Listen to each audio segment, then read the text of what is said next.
चीन में शादियों की संख्या में लगातार कमी आ रही है। एक तरफ देश में बुजुर्गों की आबादी में तेजी से इजाफा हो रहा है, तो वहीं युवा शादी नहीं कर रहे हैं। इससे भविष्य में संकट और गहरा होने की आशंका जताई जा रही है। सरकार चाहती है कि युवा शादियां समय पर करे और संतान भी पैदा करे, लेकिन प्रयास सफल नहीं हो पा रहे हैं।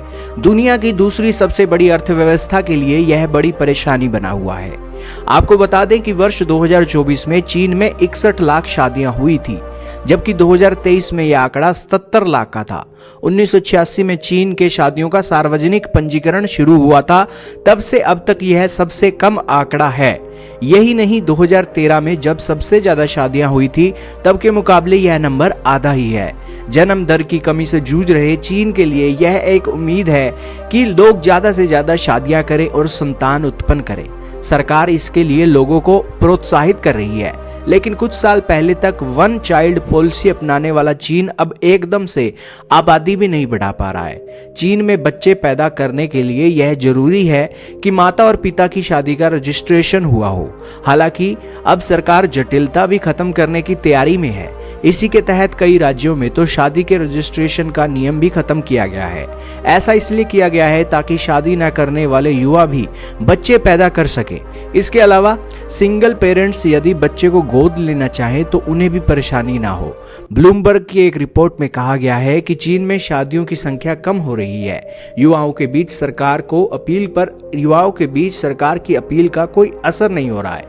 खास तौर पर महंगाई के चलते और अर्थव्यवस्था में कमी के कारण लोग शादियां नहीं कर रहे हैं। इसके अलावा शादी को अब परंपरागत रूप में स्वीकार करने के लिए युवा तैयार नहीं है। चीन में हालात यह है कि शादियां तो लोग कर नहीं रहे हैं, बल्कि पुरानी शादियां भी टूटने की कगार पर हैं।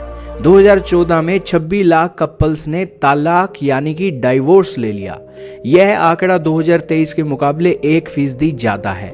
इसके अलावा 2024 में कम शादियां होने की वजह यह है कि इस साल को शादी के लिए शुभ नहीं माना गया। चीनी मान्यता में 2024 को विडो ईयर घोषित किया गया था। चीन में जन्म दर में मामूली इजाफा हुआ है, लेकिन 2024 में लगातार ऐसा तीसरा साल रहा है जब आबादी में कमी आई। बता दें कि चीन के अलावा दक्षिण कोरिया, इटली, रूस जैसे देश भी आबादी के संकट से जूझ रही हैं। साउथ कोरिया ने तो शादी और संतान की उत्पत्ति के लिए लोगों को प्रोत्साहित करने के लिए अलग से मंत्रालय का ही गठन कर दिया है। यही नहीं, भारत में भी उच्च वर्ग में बच्चों की संख्या कम देखी जा रही है। देश के आर्थिक विकास के साथ ही भारत में भी युवा आबादी का संकट पैदा हो सकता है। पिछले दिनों एलन मस्क ने भी इसे लेकर चिंता जताई थी और कहा था कि दुनिया के अंदर ज्यादा बच्चे पैदा होने चाहिए ताकि वो उन्हें मार्स पर भी ले जा सके और विस्तारवादी नीति के चलते दूसरे प्लेनेट पर भी लाइफ को संभव कर सके।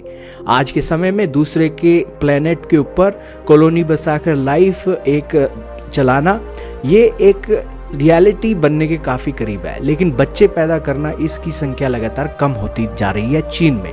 आपका क्या मानना है कमेंट में जरूर बताइएगा।